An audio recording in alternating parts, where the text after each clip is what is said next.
Hello viewers, Munna মোটরসের পক্ষ থেকে সকলকে জানাচ্ছি শুভেচ্ছা। আমি মোহাম্মদ মুশফিকুর রহমান মুন্না। আজকে আমরা যে বিষয়টা নিয়ে আলোচনা করব সেটা হচ্ছে বাইক লেমিনেশন, অনেকে বলে পলি লাগানো। আজকের ভিডিওটি দেখুন, আপনি জানতে পারবেন লেমিনেশন করলে ক্ষতি হয় কিনা উপকার হয়, এবং কোন পেপার দিয়ে লেমিনেশন করলে কি হয়।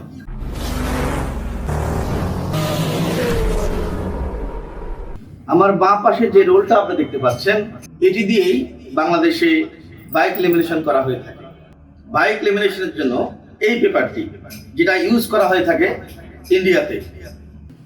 আপনারা ইউটিউবে বাইক লেমিনেশন লিখে সার্চ দেন, তাহলে দেখতে পাবেন এই পেপারটি শ্যাম্পু পানি দিয়ে লাগানো হচ্ছে।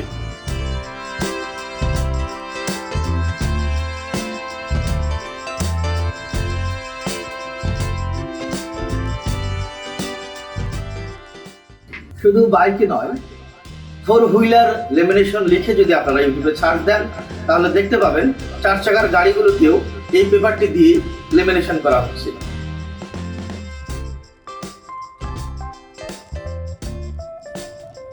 এই লেমিনেটিং পেপার দিয়ে লেমিনেটিং করে 1 বছর পর উঠালে কিরকম হয় এটা এখন দেখাচ্ছি আপনাদেরকে।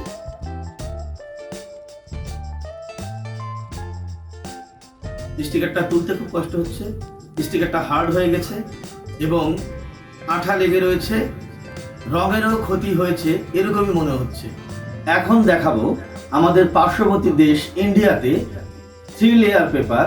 এই পেপারের চাইতে এই পেপারটি যথেষ্ট নমনীয় এবং এটার উপরে এবং নিচে 2টি লেয়ার রয়েছে।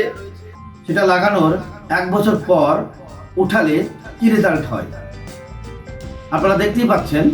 একটি ধারালো জিনিস দিয়ে কিভাবে স্কেচ ফেলানো হচ্ছে। এরপর দেখুন ধীরে ধীরে উঠানো হচ্ছে। উঠার পরে রেজাল্টটা দেখুন, কোনো প্রকার স্পট নেই, মনে হচ্ছে যেন নতুন শোরুম থেকে বাইকটি কেনা হয়েছে।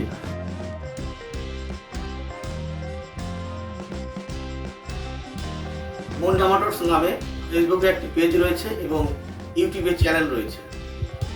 লেমিনেটিং এর উপরে আরো ভিডিও পরবর্তীতে দেখার জন্য আপনারা ফেসবুক পেজে ফলো দিন এবং ইউটিউব চ্যানেলটি সাবস্ক্রাইব করবেন।